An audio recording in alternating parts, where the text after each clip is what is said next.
25-ാം സങ്കീർത്തനം. വഴി കാട്ടണമേ. കർത്താവേ, എന്റെ ആത്മാവിനെ അങ്ങയുടെ സന്നിധിയിലേക്ക് ഞാൻ ഉയർത്തുന്നു. ദൈവമേ, അങ്ങയിൽ ഞാൻ ആശ്രയിക്കുന്നു. ഞാൻ ഒരിക്കലും ലജ്ജിതനാകാതിരിക്കട്ടെ. ശത്രുക്കൾ എന്റെ മേൽ വിജയം ആഘോഷിക്കാതിരിക്കട്ടെ. അങ്ങയെ കാത്തിരിക്കുന്ന ഒരുവനും ഭഗ്നാശനാകാതിരിക്കട്ടെ. വിശ്വാസവഞ്ചകർ അപമാനമേൽക്കട്ടെ. കർത്താവേ, അങ്ങയുടെ മാർഗങ്ങൾ എനിക്ക് മനസ്സിലാക്കി തരണമേ. അങ്ങയുടെ പാതകൾ എന്നെ പഠിപ്പിക്കണമേ.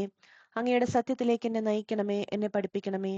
എന്തെന്നാൽ അങ്ങാണല്ലോ എന്നെ രക്ഷിക്കുന്ന ദൈവം. അങ്ങേക്ക് വേണ്ടി ദിവസം മുഴുവൻ ഞാൻ കാത്തിരിക്കുന്നു. കർത്താവേ, പണ്ട് മുതലേ അങ്ങ് ഞങ്ങളോട് കാണിച്ച അങ്ങയുടെ കാരുണ്യവും വിശ്വസ്തതയും അനുസ്മരിക്കണമേ. എന്റെ യൗവനത്തിലെ പാപങ്ങളും അതിക്രമങ്ങളും അങ്ങ് ഓർക്കരുതേ. കർത്താവേ, അങ്ങയുടെ അചഞ്ചല സ്നേഹത്തിനനുസൃതമായി കരുണാപൂർവം എന്നെ അനുസ്മരിക്കണമേ. കർത്താവ് നല്ലവനും നീതിമാനുമാണ്. പാപികൾക്ക് അവിടുന്ന് നേർവഴി കാട്ടുന്നു. എളിയവരെ അവിടുന്ന് നീതിമാർഗത്തിൽ നയിക്കുന്നു. വിനീതരെ തന്റെ വഴി പഠിപ്പിക്കുന്നു.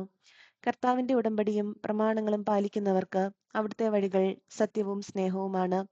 കർത്താവേ, അങ്ങയുടെ നാമത്തെ പ്രതി എന്റെ നിരവധിയായ പാപങ്ങൾ ക്ഷമിക്കണമേ. കർത്താവിനെ ഭയപ്പെടുന്നവനാരോ? അവൻ തിരഞ്ഞെടുക്കേണ്ട വഴി അവിടുന്ന് കാണിച്ചു കൊടുക്കും. അവൻ ഐശ്വര്യത്തിൽ കഴിയും. അവന്റെ മക്കൾ ദേശം അവകാശമാക്കും. ആമേൻ.